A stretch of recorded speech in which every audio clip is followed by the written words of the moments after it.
The Furiosa movie finally came out, and many of you who have seen it have been wondering where it fits in the Mad Max storyline. Most people, lacking resources, use the lazy way to explain the Mad Max timeline. The most common argument is that George Miller, the creator of Mad Max, has imagined everything as campfire stories, and because each movie is narrated by a history man, it doesn't have an exact timeline, or even worse, continuity.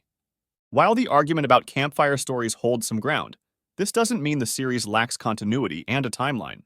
For example, the Furiosa movie starts after the events of Mad Max 2 and finishes after the events of Mad Max 3.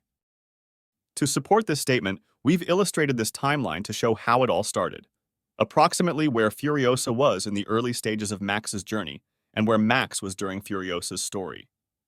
We used details from the movies as a guide. How long has it been? 7,000 days, plus the ones I don't remember.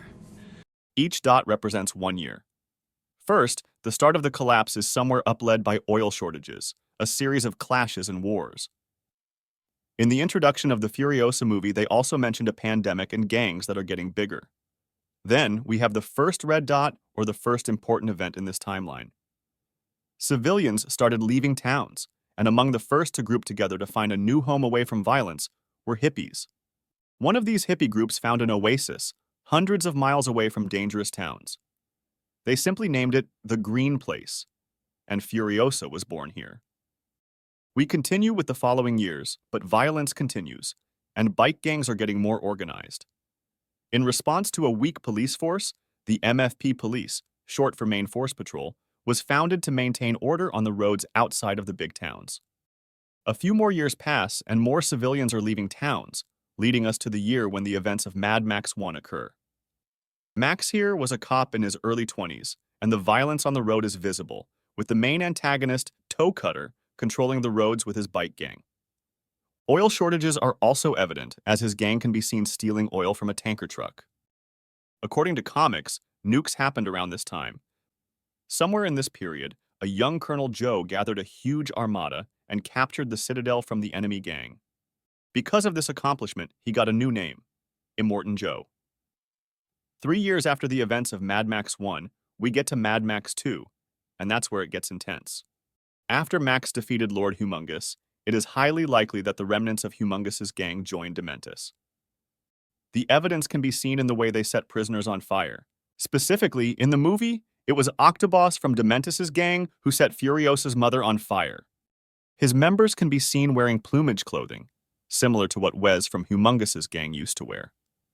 Then, some 2 years later, after roaming around the wasteland and destroying enemy gangs who got in his way, we finally see Dementis finding the Citadel where Immortan Joe resides.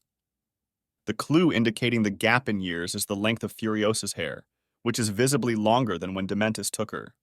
Dementis took Gastown, while Furiosa got exchanged and stayed in the Citadel. Years are passing, and judging by the comics, Max is around looting and scavenging for car parts for his interceptor, working occasionally as a bodyguard, miner, or assassin. Meanwhile, Furiosa is growing up in the Citadel, pretending to be a boy all the time. A few more years passed, and we get to the point where she meets Praetorian Jack and kills Octobos while he tries to attack the rig that Jack is driving. 2 years later, the events of Mad Max 3 happen, marking the second part of the timeline where it gets intense. Anti-Entity is ruling her version of the Citadel, the so-called Barter Town. After escaping her control, Max roams around the wasteland with body parts for his new interceptor. Eventually, he found Gastown where he won the V8 as a prize for winning a bloody competition.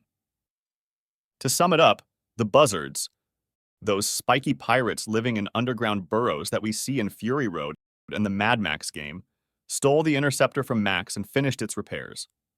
But Max eventually managed to steal it back from them. Now that he has his new interceptor, it is during this period that we finally see him colliding with Furiosa. He noticed her from the hill, as she collapsed on the ground after running away from Dementis. It was likely him who saved her life by bringing her close to the woman who collects worms. But this will be the subject of the next video.